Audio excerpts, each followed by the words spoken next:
안녕하세요. 주식 분석하는 남자입니다. 2020년 10월 13일 증시 마감 분석 하겠습니다.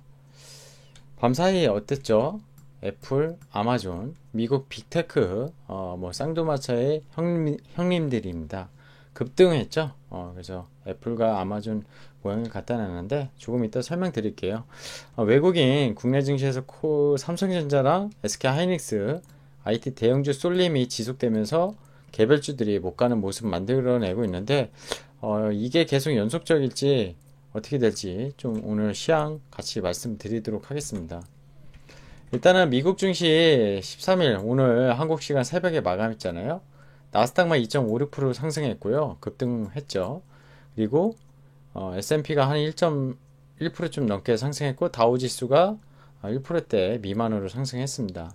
3대 지수가 다 상승을 했지만 나스닥이 급등을 했고요. 애플과 아마존 급등을 했고, 그죠? 애플은 6.4%나 급등을 했습니다. 그죠? 페이스북, 아마존 각각 4.2, 4.8, 알파벳, 구글이죠. 3.6%, 마이크로소프트 2.6. 전반적으로 필라델피아 테크 지수가 IT 기술주에 의해서 또다시 신고가를 경신하는 모습을 보였습니다. 이 이유로는 애플과 아마존이 13일 대형 이벤트가 있는데 오늘 이제 미국 시간에서 나오겠죠. 애플은 드디어 아이폰 12를 출시를 하고요. 아마존 같은 경우는 여름에 진행되는 최대 쇼핑 이벤트인 프라임데이를 13일부터 14일 양일간 실시한다고 합니다. 그래서 애플의 아이폰 판매량에 대해서 계속 의구심은 시장에서 있지만 주가가 먼저 이렇게 올랐다는 것은 기대감이 상당하다는 걸 좀 보여주고 있는 것 같고요. 그리고 어제 제가 가치주냐 성장주냐 미국과 한국 같이 말씀드리면서 가치주의 노테이션 아니다 라고 말씀드렸잖아요. 물론 실적 관련된 하악주나 이런 것들은 올라가는 건 맞는데 전반적인 가치주가 다 올라가는 게 아니라는 거죠. 그죠? PBR이 낮다고 지금 이제 성장주들을 던져서 가치주로 가는 그런 일시적인 수급은 있을 수 있겠지만 주도주의 움직임이 변화가 일어나는 건 아니라고 말씀드렸습니다. 결국엔 미국의 또 빅테크 기업들은 지금 3분기 어닝 시즌이잖아요. 결국엔 빅테크 기업들이 S&P 500에 대한 어닝은 작년 대비 떨어진 걸로 지금 예상이 되는데 빅테크 기업들은 매출이나 이익이 오히려 는 걸로 그게 결국에 코로나로 인한 온라인 플랫폼에 대한 수요가 급증하면서 그렇게 된 거잖아요. 그렇게 보시면 될 것 같아요. 자, 코스피 차트 가져와 봤는데요. 외국인 IT 대형주 수급 쏠림에 조정에도 2400선 유지했다고 보고 있고요. 차트 예쁘죠. 코스닥도 21선 지지하면서 오늘 밑꼬리 달고 지금 3일 내내 그 자리에서 좀 맴돌고 있는데 개인 대주주 3억 이슈가 좀 걸림돌 되는 것 같아요. 저도 말도 안 된다고 하는데 처음에는 연자제였죠. 근데 연자제를 지금 안 할 수 있고 개인당 종목당 3억 얘기 나오는데 물론 한 종목을 3억 이상 보유하신 분이 제가 알기로는 통계상 한 9만 명에서 10만 명 된다고 들었는데 그게 어떻게 보면 상장회사의 지분의 1%도 차지하지 않잖아요. 종목당 3억 아니면 지금 아마 5할 1% 지분인데 이거랑 지금 이거 5할도 이거 말이 안 되는 것 같아요. 저도. 그리고 이걸 양도세까지 거래세를 걷어가면서 거래세는 이제 차츰 없앤다고 하지만 없애는 건 아니잖아요. 아예. 근데 굳이 이 양도세를 걷어야 되냐 의구심이 갑니다. 정부가 지금 왜 이러는지 저도 좀 모르겠는데 계속 이거에 대해서 추진하고 있죠. 사실 모른다기보단 제가 좀 생각하는 방향이 있어요. 그 부분을 조금 이따 같이 말씀드릴게요. 물론 음모론이라고 하실 수도 있는데 그냥 말씀드린다니까 편하게 들으시면 좋을 것 같아요. 오늘 HTS 보기 전 삼성전자 외국인 매수세 지속될 거라고 계속 말씀드리고 있어요. 왜죠? 세 가지 이유를 좀 들었습니다. 3분기 어닝도 좋지만 내년도 반도체 사이클 잘하면 슈퍼 사이클이 올 수 있다고도 보는데 그렇게 되면 밸류체인들 IT 부품주들 정말 좋을 거라고 생각하고 있다고 말씀드리고 있잖아요. 휴대폰은 이제 아이폰이 12를 출시하면서 삼성전자도 같이 신제품도 계속 출시하면서 휴대폰 사이클까지 기대감 작용했고요. 파운드리 시장에 대한 성장 기대감, 비메모리, 시스템 반도체 계속 눈여겨봐야 된다 말씀드리고 있습니다. 그리고 어제 말씀드렸던 달러 가치 하락, 원화 강세에 따른 바스켓성 매수세. 외국인의 입장에서는 우리나라 시장이 지금 시가총액 2,000조가 좀 넘었는데 코스닥 시장까지 합쳐서 2,000조 중에 삼성전자가 우선주까지 포함하면 400조예요. 400조. 2,000조에 400조면 얼마죠? 거의 20%잖아요. 20%. 20%를 차지해요. 그쵸? 어마어마한 시가총액 차지하죠. 삼성전자나 삼성전자 우선주가. 그랬기 때문에 외국인은 한 차익도 볼 수 있지만 바스켓성으로 언제든지 던질 수 있는 그런 한 차익을 볼 수 있을 땐 바스켓으로 물량을 들어온다고 보시면 돼요. 오늘 이슈 중에 헬스케어 존슨앤존스 코로나19 백신 임상 중단이 아마 장중에 나와서 바이오 업종이 투심 약화된 걸로 지금 뉴스는 나오는데 그냥 뉴스거리죠. 차익 매물 나오니까 떨어진 거지. 이것 때문에 떨어진 건가요? 물론 뭐 존슨앤존스에 대한 테마성으로 올랐던 종목들은 더 뭐 투심이 약화돼서 빠질 수는 있겠지만 항상 얘기하지만 주식의 본질은 뭐죠? 지금 존슨앤존스 코로나 백신 임상 중단이 그런 언택트 관련주들 있잖아요. 지금 헬스케어도 마찬가지고 또 기대감에 더 올라야 되는 거 아닌가요?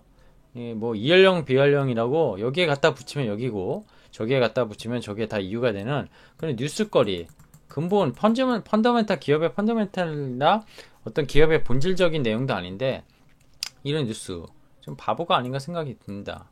코스닥 금일 바이오 헬스케어는 약세였고요. IT 중성주는 뭐 대형주 IT 강하면서 역시 같이 순환매 되면서 주도주는 나타나는 모습을 보였습니다. 자, HTS 보면서 말씀드릴게요. 오늘 코스피 보시면은 0.02% 하락했고요. 코스닥 0.18%, 그죠? 거의 뭐 약보합 정도로 끝났어요. 수급은 어땠죠? 외국인 2,000억, 이 중에 전기전자 업종을 또 2,900억이나 샀기 때문에 다른 업종 팔고 전기전자 샀다 이렇게 해석하시면 되고, 코스닥은 장중에 개인이 2,000억 넘게 사다가 하도 종목들이 재미없으니 또 던지고, 미수 제가 분명히 쓰지 말랬는데 미수들 요새 계속 털리는 것 같아요. 수급은 계속 개인이 코스닥은 받치고 있지만 아까 3억 대주주 양도세 이슈도 있고, 미수, 뭐 신용거래 이런 것들에 대한 종목들이 사실 아무리 주도주라고 하더라도 최근에는 좀 재미없는 장이 계속 연출되고 있거든요. 뭐 주식 하루 투자 이틀 투자 하실 거 아니잖아요. 그렇게 투자해서 단타해서 먹는 분들은 정말 전문가라고 저는 선수라고 생각하고요. 근데 그런 분들 결국에는 운이 아니면은 운도 붙었겠지만 운이 아니면 결국에 나중에 다 잃게 돼 있습니다. 주식은 그렇게 투자하는 건 저는 아니라고 봐요. 물론 그렇게 해서 돈을 정말 거액을 버신 분한테는 제가 뭐 진짜 엎드려서 저를 뭐 해야 되겠죠. 근데 기본적인 제가 종목을 보고 시장을 보는 그런 입장에서 주식 투자는 그건 옳지 않다. 운이 좋을 뿐이다. 이렇게 생각하고 있습니다. 관심 종목들 살펴볼까요? 일단 대형주 코스피 200쪽 시가총액 상위 종목들 보면 삼성전자, 하이닉스, 네이버 시가총액 1, 2, 3위가 다 올랐으니까 시장은 많이 방어가 됐습니다. 근데 LG하고 오늘 4%나 떨어졌고요. 그죠? SK이노베이션, 뭐 정유, 요새 뭐 포스코, 은행주, 뭐 이런 거 중후장대죠. 중후장대고 뭐죠? 흔히 말하는 PBR 낮은 것들. 뭐 PBR 낮은 것도 이제 대세 상승이 이른다고 자꾸 뉴스에서 나오는데 성장주 패고 저는 분명히 계속 아니라고 말씀드리고 있습니다. 뭐 오늘 그린우드 쪽도 차익 실험 많이 났고요. 바이오 거의 다 전반적으로 떨어졌네요. 그죠? 전반적으로 뭐 매드팩트나 삼성바이오, 그죠? 알테오젠, 뭐 삼천당, 오스코텍, 라이선스 이슈가 라이선스 아웃 이슈 있는 종목들이 상대적으로 강했던 것 같아요. 그죠? 반도체 거의 다 강했죠? 메모리, 비메모리, 빨간색이 파란색보다 많고 일부 종목 빼고는 상당히 좋았습니다. 이게 다 이쪽 삼성전자와 SK 하이닉스의 후광 효과라고 좀 보시면 될 것 같고, 아이폰 12에 대한 기대감이 오늘 사실 하이비전 시스템이나 뭐 YMT, 뭐 BH 이런 것들이 전반적으로 저는 강할 줄 알았는데 오히려 부품주들이, 그죠? LG이노텍은 소폭만 올랐고요. 애플 관련 부품주들이 좋아야 되는데 상대적으로 못 올랐습니다. 이 기대감이 안 나와서인지 아니면은 좀 그 여러 가지 수급 이슈 때문에 못 올라온 건지는 좀 며칠 지켜봐야 될 것 같아요. 오늘 어쨌든 애플 이벤트 데이 나오는 거 봐서 내일 부품주들이 애플 관련 부품주들이 올라가는지. 근데 휴대폰 관련 부품주는 반도체처럼 사이클이 너무 슈퍼 사이클이 뭐 다시 오거나 그런 기대감은 아니에요. 그냥 워낙 꺾였었으니까 다시 좀 올라가는, 애플이 또 OLED 쪽을 쓴다고 하잖아요. 그래서 LG 디스플레이나 이런 게 좀 수혜를 받을 거다 이런 얘기는 있었는데 휴대폰 관련주들은 좀 박스권 매매, 좀 내리면 사고 다시 오르면 팔고, 그리고 실적은 기본적으로 받쳐주는 그런 종목들을 매매하시기를 저는 권유드리고 싶습니다. 자, 변동성 지수 계속 보고 있습니다. 3월 코로나 때 70까지 올라갔던 거 계속 이렇게 지그재그로 내려와서 우회항되고 있죠. 오늘도 윗골이 달고. 그러니까 시장은 안정적이에요. 시장은 안정적. 미국에 대한 뭐 제가 총자산 스프레드도 보여드렸고, 뭐 하이힐드 스프레드, 뭐 그쵸? 변동성 지수 빅스도 최근에 24인가요? 25 레벨까지 내려왔고, 뭐 그런 것들 전반적으로 시장 자체가 나쁘진 않다는 거죠. 오늘 환율도 어땠죠?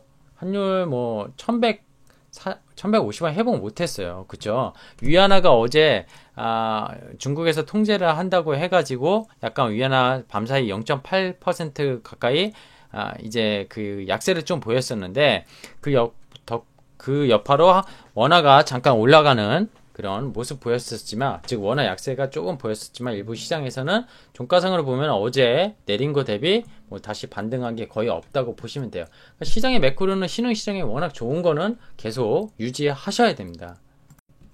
자, 오늘 마무리 코멘트로 정리할게요. 코스피 2400선은 지지했죠. 삼성전자 외국인 매수세 6만원 지지. 오늘 6만 900원에 끝났죠. 그죠? 어제보다 올라서 끝났습니다. SK 하이닉스는 급등했고요.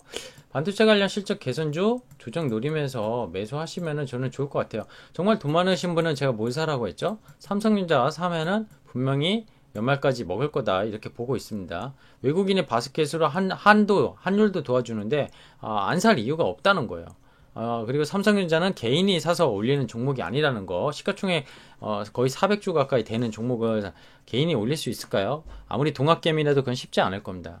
개인 대주주 양도세 3억 기준 정보가 양보 안 할 가능성이 높다고 저도 판단하고 있는데, 사실 이 정도 되면은 홍남기 뭐 지금 총리에 대해서 그 이제 청와대 민원까지 들어가서 10만인가 넘었잖아요. 20만 명 넘으면 또 청와대에서 뭐 답변해야 될 텐데 아마 그래도 양보 안 할 것 같아요. 뭐 2017년부터 계속 그 핑계대고 있는데 개인이든 연자제든 3억은 저도 말도 안 된다고 생각하는데, 저는 이게 이런 정책적 이슈가 있는 것 같아요. 이거 뭐 음모론은 아니고요. 그냥 제 생각이에요.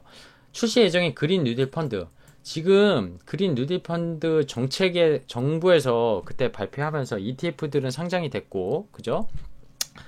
이 뉴스 잠깐 보여드릴게요. 이 보시면은 이게 뭐죠?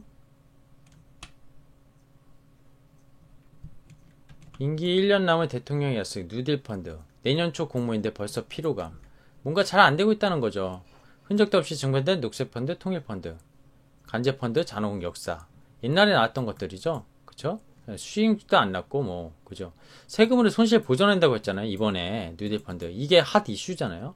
근데 비판의 입장 바꾼 정부. 국민 세금으로 그거 보존할 거냐. 그죠? 그리고 임기 말 내놓은 탓에 흐지부지 가능성도 있다고 하고, 문희 펀드 매니저 대비 비판도 있고, 그때 외국 계증권사에서 제가 다른 채널에서 한번 보여드렸죠. 그때.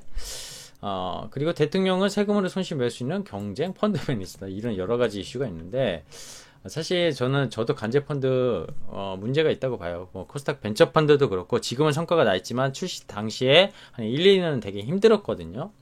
그리고 지금 아까 말씀드린 결국에는 이게 뭐죠? 5년 동안 20조 원 규모로 조성해서 정부가 3조 원, 정책금융기관 4조 원, 공공자금 7조 원, 민간자금 13조 원인데요. 이 펀드 만들어서 결국 투입해가지고 지금 연말 만에 대주주 양도세 계속 유지하겠다고 해서 변경되면은 개인 폭탄 매물 나올 수 있습니다. 나올 수 있고요. 그때 이 펀드가 출시돼서 이 자금 가지고 싸게 사들이는 거예요. 결국에는 이 뉴딜 펀드들은 대형주보다는 여기 보시면은 그린 뉴딜, 뭐 노부가 항공, 그죠? 차세대, 바이오, 친환경, 스마트팜 거의 다 코스닥 종목들이에요. 코스닥, 그죠? 코스닥 종목들.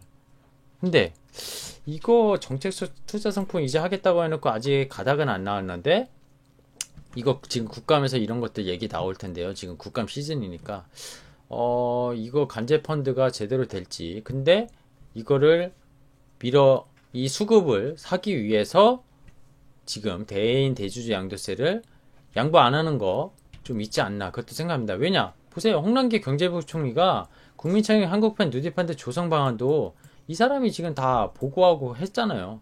이거랑 개인 대주주 양도세가 연관이 있다고 저는 분명히 보고 있습니다. 그래서 지금은 이것 때문에 수급이 코스닥이 좀 재미없을 수 있는 그런 이슈가 계속 좀 있다. 하지만 뭐 성장주에 대해서 제가 뭐 지금 팔아야 된다 그 말씀을 드리는 건 절대 아니니 좀 오해 없었으면 좋겠고, 개인 대출주의 양도세 왜 정부에서 이렇게 양보 안 하냐 그 부분에 대해서 좀 논해 본 거니까 한번 생각해 보시면 좋을 것 같아요. 오늘 제 콘텐츠 마음에 드셨으면 구독, 좋아요, 알람 설정 부탁드릴게요. 아직도 안 하신 분 많으신 것 같아요. 좀 서운합니다. 네, 좋은 저녁 되십시오.